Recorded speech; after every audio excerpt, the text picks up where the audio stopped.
Assalamualaikum warahmatullahi wabarakatuh. Ya. Gimana kabarnya hari ini?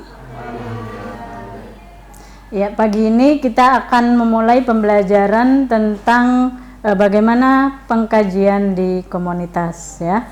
Jadi pengkajian yang dilakukan di komunitas nantinya akan dilakukan bersama-sama dengan dengan kader ya, dengan kader yang ada di masyarakat. Nah, pengkajian yang ada di komunitas ini cara pengambilan datanya banyak ya, bukan hanya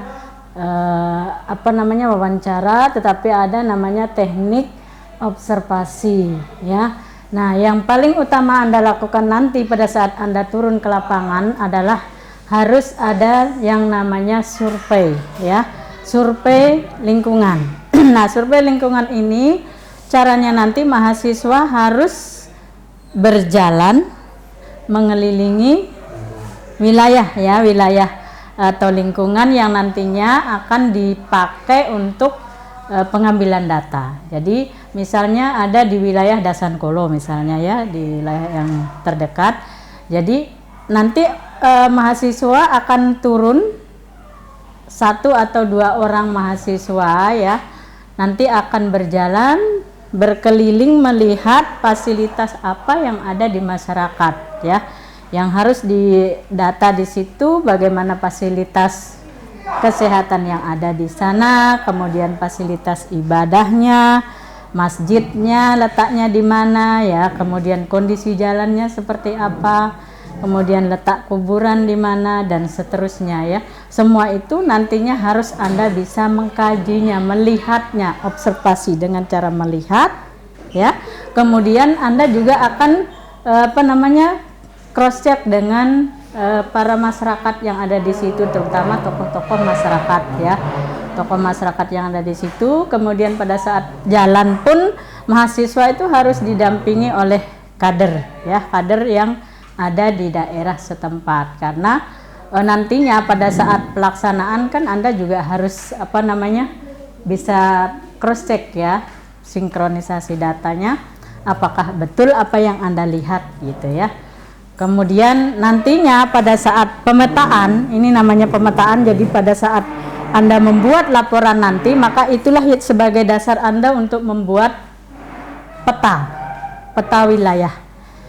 wilayah yang ada di komunitas ya.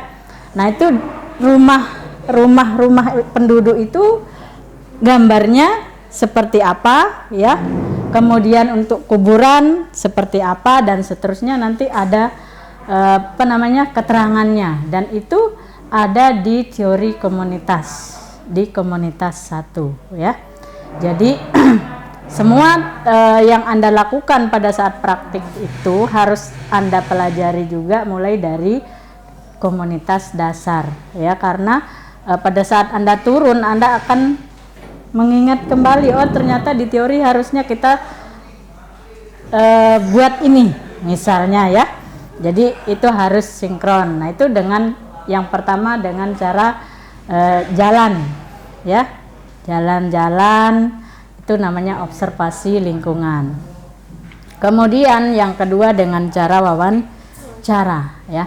Wawancara itu dengan siapa? Tentunya dengan tokoh masyarakat, tokoh agama, kemudian kader, kemudian para remaja yang ada di wilayah tersebut ya. Selanjutnya mungkin menggunakan format survei ya. Nah, ketika kita melakukan asuhan keperawatan komunitas, karena datanya itu data yang diambil adalah keseluruhan data yang ada di komunitas, maka model pengkajiannya harus disesuaikan ya. Apakah dalam bentuk pertanyaan, apakah dalam bentuk tabel gitu ya. Kalau dalam bentuk pertanyaan maka harus mendesain dulu nanti tabulasinya seperti apa, harus jelas ya. Karena di saat kita mengambil data, kita harus berpikir bahwa nantinya data ini akan bisa dijadikan satu, bentuknya seperti apa. Karena data komunitas itu adalah data kumpulan, bukan hanya data satu orang ya. Jadi dari data komunitas itu mulai dari tingkat keluarga ya. Di keluarga kita kaji dulu semuanya, mulai dari ayah, ibu, dan anaknya, semua kita kaji lingkungan fisiknya Kemudian bagaimana pelayanan kesehatan yang ada di masyarakat harus kita kaji ya. Ada 3 data yang harus dikaji di dalam komunitas. Yang pertama itu adalah data inti, yang kedua data subsistem, yang ketiga adalah data persepsi. Nah, data inti inilah yang tadi sudah Anda lakukan, mungkin dengan jalan-jalan, kemudian dengan observasi, dengan wawancara, berapa angka kejadian penyakit dan sebagainya, itu ditanya di tokoh masyarakat, tokoh agama, kemudian pasienkesnya seperti apa, data-data kesakitan, data yang terjadi di situ ya, yang ada di komunitas. Nah, itu data inti. Jadi data inti ini banyak sekali ya, mulai dari demografinya ya, kemudian bagaimana tipe keluarga yang dikaji. Nah, dari semua keluarga yang dikaji nanti datanya harus jadi satu, yaitu namanya data komunitas ya. Ketika data itu sudah bergabung menjadi satu, maka itu disebut data komunitas. Jadi tidak lagi data satu keluarga, tapi beberapa keluarga gitu ya, itu namanya komunitas. Kemudian yang harus dikaji itu adalah ada 8 subsistem di dalam komunitas. Yang pertama adalah data fisik atau data lingkungan. Nah, data lingkungan ini mulai dikajinya tiap keluarga ya, bagaimana fasilitas lingkungan yang ada di dalam rumah, misalnya mulai dari perumahannya, rumah sehat apa tidak, kondisi standar sehat itu apa ya, itu banyak sekali dan itu harus masuk di poin pertanyaan pada saat kita mengkaji di komunitas. Mulai dari rumahnya ukurannya berapa, yang tinggal di situ berapa orang ya, kemudian ada jendelanya apa enggak, dibuka apa enggak gitu ya, kemudian ventilasinya bagus apa enggak, penerangannya bagus apa enggak ya, kemudian limbahnya ada enggak, terbuka apa tidak gitu ya, kemudian bagaimana pembuangan sampahnya, semua itu masuk di dalam data lingkungan ya, lingkungan fisik. Kenapa itu dikaji? Karena data lingkungan itu mempengaruhi status kesehatan atau derajat kesehatan masyarakat ya. Jadi 8 faktor tadi itu harus dikaji karena itu mempengaruhi kondisi kesehatan yang ada di masyarakat. Yang kedua adalah pelayanan kesehatan ya. Pelayanan kesehatannya sudah bagus apa belum ya, yang ada di situ bagaimana posyandunya jalan apa tidak. Nah, di dalam posyandu sekarang kalau di masyarakat tuh bukan posyandu lagi kayak posyandu balita, anak dan sebagainya, enggak, tapi namanya adalah posyandu keluarga ya. Kalau udah dibilang posyandu keluarga, berarti yang dilayani itu bukan hanya anak balita, tetapi mulai dari masa kehamilan sampai ke lansia ya.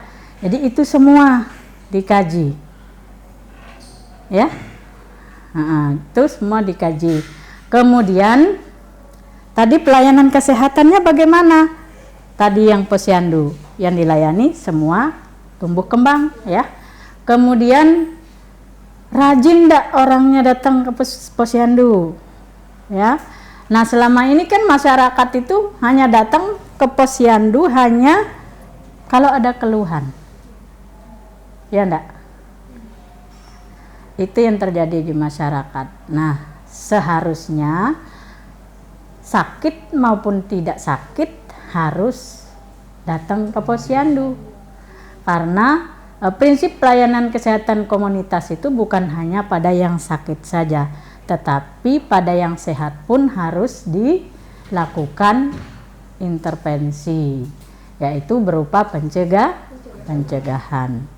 Itu dilihat dari pelayanan kesehatannya, jarak pas ke pelayanan kesehatan dari rumahnya berapa kilometer, itu semua dilihat ya. Kemudian selanjutnya adalah pendidikan, dilihat dari faktor pendidikan, apakah rata-rata komunitas yang tadi dikaji 100 kakak misalnya, ada berapa orang nih yang pendidikannya SD, SMP, SMA, sarjana dan seterusnya ya. Kemudian bagaimana pengetahuannya tentang masalah kesehatan komunitas. Itu harus dimasukkan di dalam format pengkajian komunitas ya, yang terkait dengan pendidikan, karena pendidikan ini sangat berpengaruh besar terhadap angka kejadian penyakit ya yang ada di masyarakat, karena dipengaruhi juga oleh faktor pengetahuan. Yang selanjutnya adalah faktor apa? Ayo, yang sudah PKL kemarin nih, apalagi selain pendidikan apa? Transportasi. Ada transportasi, keamanan dan transportasi. Nah, apakah keamanan dan transportasi ini mereka menggunakan alat transportasi yang digunakan, apakah berupa kendaraan apa? Semua harus dikaji ya. Kemudian keamanannya di dalam pengendaraan motor dan sebagainya, dalam hal kegiatan ada enggak perlindungannya untuk kesehatan, misalnya ada fasilitas misalnya yang terkait dengan pemadam kebakaran dan sebagainya, ada enggak di wilayah tersebut gitu. Kemudian ada satpam apa tidak di wilayah itu dan sebagainya. Itu untuk faktor keamanan ya. Kemudian yang selanjutnya adalah apa? Ini nih yang kemarin udah praktik. Lupa. Tadi udah berapa? Sudah 4. Yang kelima apa? Komunikasi. Nah, komunikasi ini juga mempengaruhi di bidang kesehatan, karena dari faktor komunikasi yang salah, orang akan mendapatkan ilmu yang salah. Ya, misalnya contoh nih, dalam mendapatkan informasi, saya bacanya di internet, ya, mereka masyarakat yang ada di situ tuh dapat informasinya dari mana tentang masalah kesehatan yang ada di komunitas? Dari internet, dari halo-halo, misalnya kan halo-halo itu seperti loudspeaker gitu maksudnya ya. Kemudian dari WhatsApp, dari grup dan sebagainya ya. Nah, itu semua harus diidentifikasi, karena keakuratan komunikasi atau informasi yang disampaikan itu harus dilihat gitu, karena itu sangat berpengaruh kepada tingkat pengetahuan masyarakat. Selanjutnya apa? Setelah komunikasi itu baru 6. Ketujuh,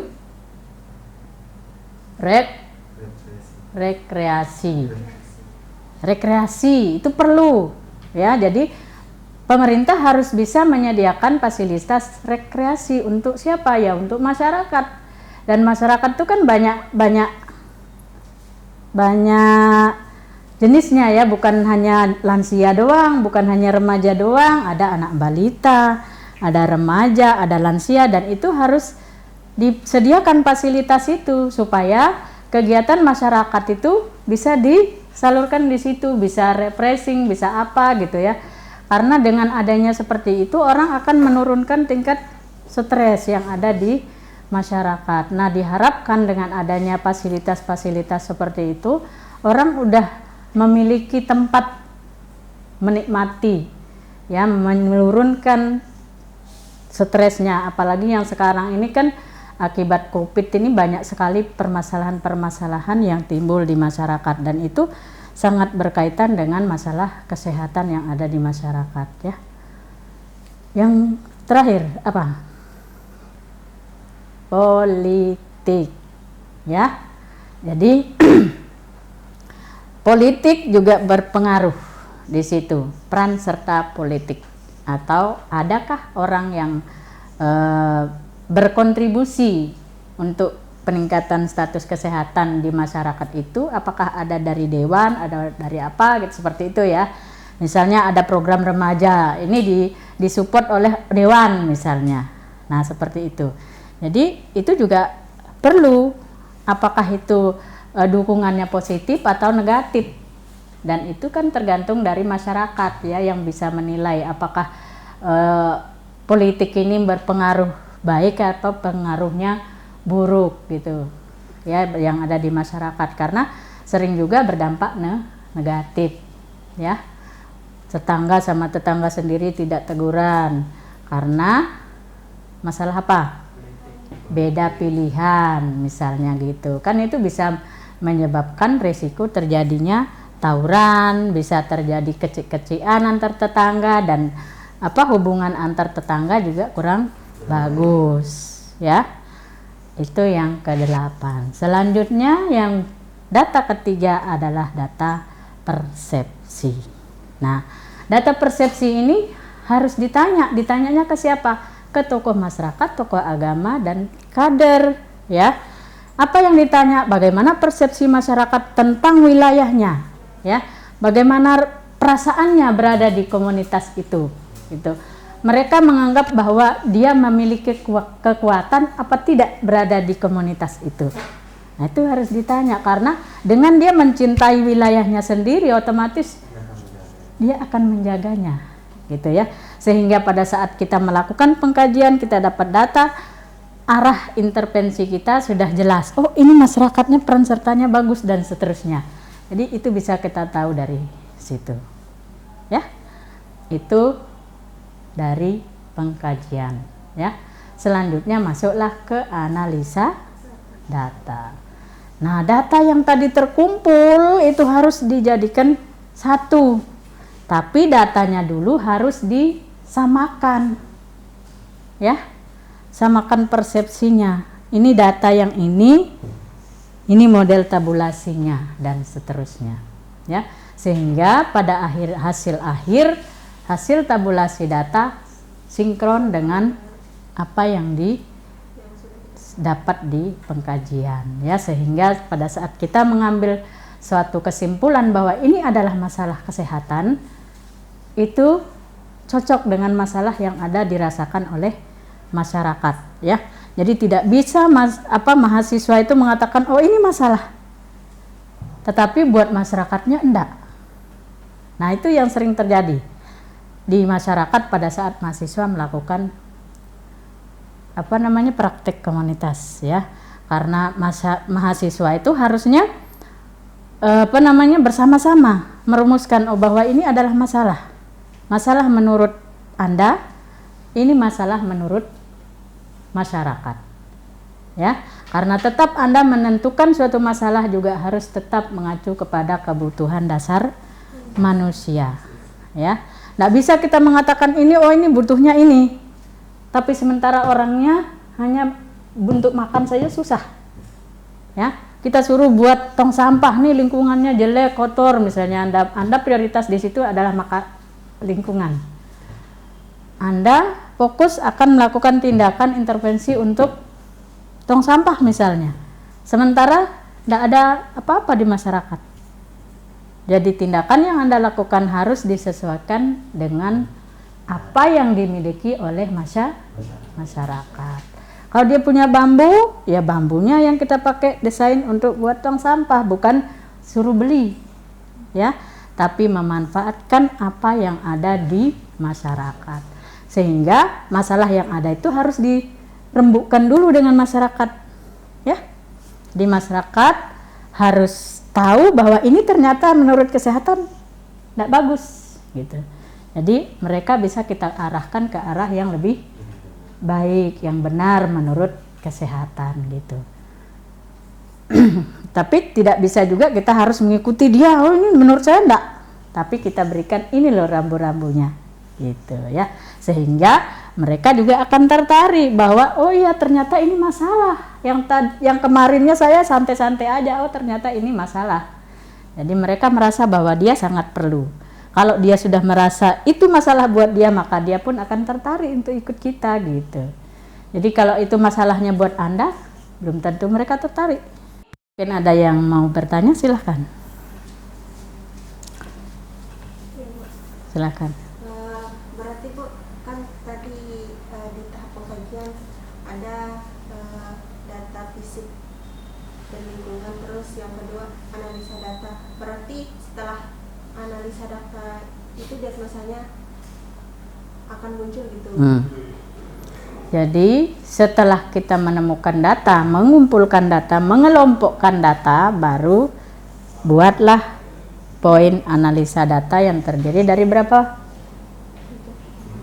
komponen untuk analisa data? Ada tiga. Yang pertama, atau yang disebut terkenal dengan sebutan PES. P itu apa? Oh ya, P itu prioritas. Bukan. Problem itu sama dengan masalah. Kemudian etiologi atau penyebab. Kemudian CS apa? S apa? Simptom atau data. Jadi datanya harus jelas. Masalah penyebabnya harus jelas. Nah, tadi itu yang 8 itu adalah penyebab. Ya. Subsistem itu bisa dijadikan sebagai penyebab di dalam permasalahan komunitas. Nah, selanjutnya membuat diagnosis keperawatan. Setelah mendapat diagnosis keperawatan, maka melakukan namanya scoring data atau prioritas data yang disebut dengan penapisan di komunitas, ya. Bisa dengan menggunakan 5 standar, bisa juga menggunakan 12 standar, ya. Jadi mana nilai tertinggi, itulah yang dijadikan skala prioritas. Kalau sudah menemukan skala prioritas, maka itulah yang Anda akan lakukan lebih dulu, ya. Mana yang utama dilakukan? Kenapa ini utama dilakukan? Itu dilihat dari hasil scoring, ya. Karena di dalam scoring itu kan sudah jelas, oh ini masalahnya apa, diagnosenya ini, oh kenapa diagnosis ini diangkat? Karena di sini partisipasi masyarakatnya tinggi, misalnya untuk berubah lebih baik tinggi, mereka mau berpartisipasi dan seterusnya.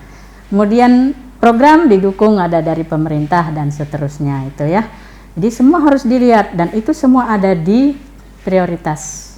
Skala prioritas baik 12 maupun dengan menggunakan 5 skala, ya. Tapi yang lebih lengkap adalah menggunakan 12 kriteria. Selanjutnya melakukan intervensi, ya. Yang tadinya yang diagnosa itu juga harus mengacu kepada 3S, kan? Mau diagnosa, intervensi, itu semua harus mengacu ke 3S. Kalau kita di Indonesia.